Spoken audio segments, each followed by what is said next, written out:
नमस्कार। आज हम बात करने वाले हैं हिंदू धर्म के एक ऐसे महान विचारक की जिनका जीवन तो बहुत छोटा था, लेकिन उनका प्रभाव वो आज तक महसूस किया जाता है। हम बात कर रहे हैं आदि शंकराचार्य की।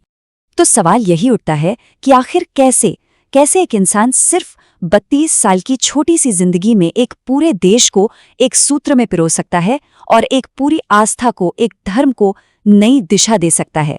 उनकी कहानी वाकई अविश्वसनीय है। उन्हें आध्यात्मिक सेनापति कहा जाता था। अब सोचिए, ये उपाधि किसी को यूं ही तो नहीं मिल जाती। ये उस दौर की बात है जब भारत में धार्मिक और दार्शनिक तौर पर जबरदस्त उथल-पुथल मची हुई थी। एक वैचारिक जंग का माहौल था और उस जंग के सेनापति थे शंकराचार्य। तो चलिए उनकी कहानी की शुरुआत से शुरू करते हैं। देखते हैं कि उनका बचपन और शुरुआती जीवन कितना असाधारण था। जरा उस समय के भारत की कल्पना कीजिए। 788 ईस्वी का दौर। देश में एक दो नहीं बल्कि 72 अलग अलग मत और संप्रदाय थे।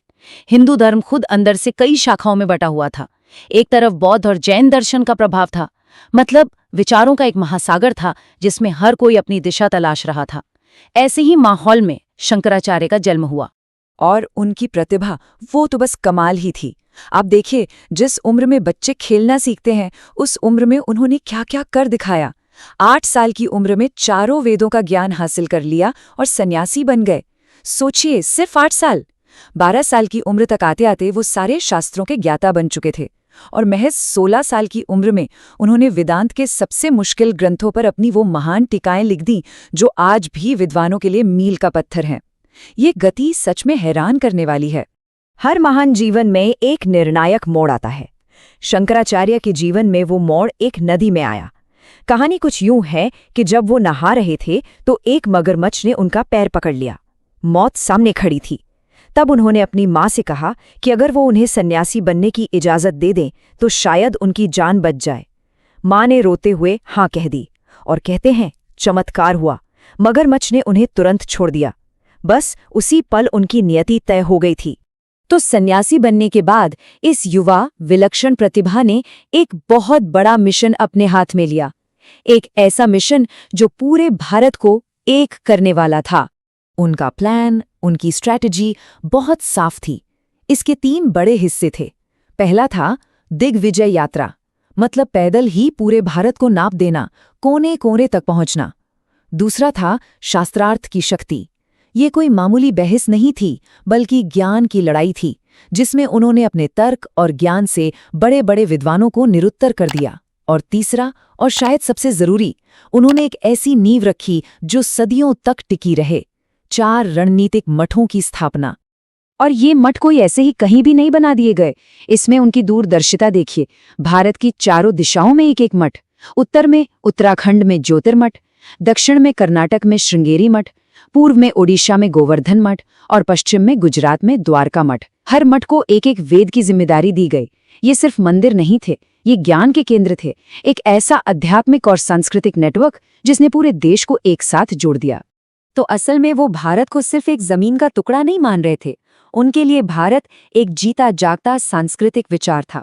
हिमालय से लेकर कन्याकुमारी तक सब एक हैं, एक ही संस्कृति, एक ही चेतना के धागे में पिरोए हुए। ये उनका विजन था। तो उन्होंने ये सब किया किस विचार के आधार पर? उनकी फिलॉसफी क्या थी? चलिए अब उनकी शिक्षाओं के दिल में उतरते हैं और उनके महान दर्शन को समझने की कोशिश करते हैं। उनकी पूरी फिलॉसफी का सार एक शब्द में है, अद्वैत वेदांत। अद्वैत, इसका मतलब है जो दो नहीं है, यानी नॉन ड्युअलिटी।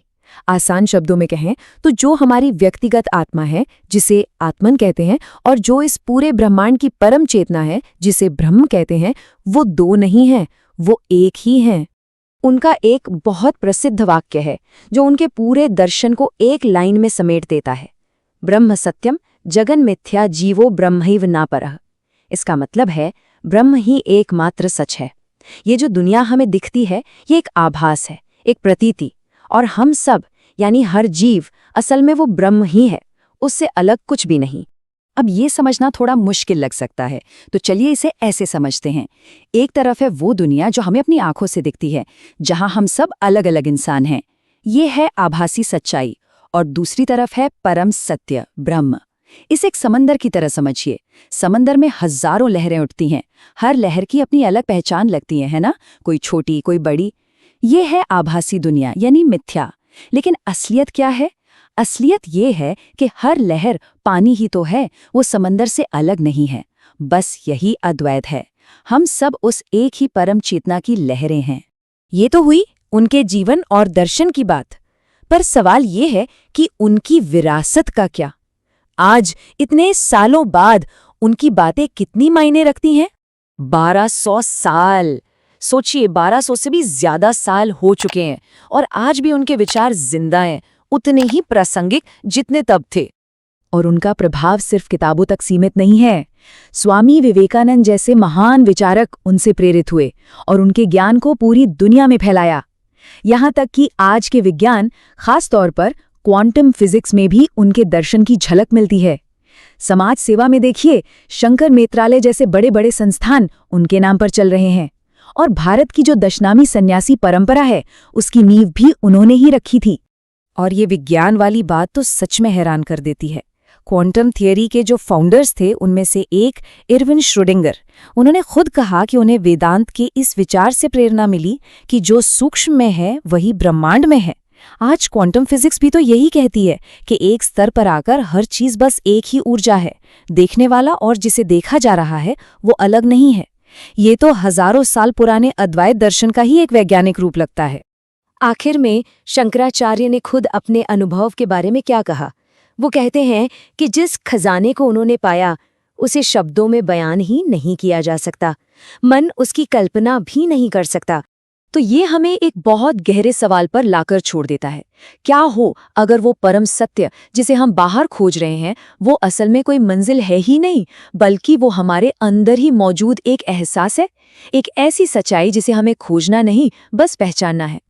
यदि आपको ये जानकारी पसंद आई हो तो ऐसे ही और रोचक वीडियो के लिए भारत की धरोहर को अवश्य सब्सक्राइब करें।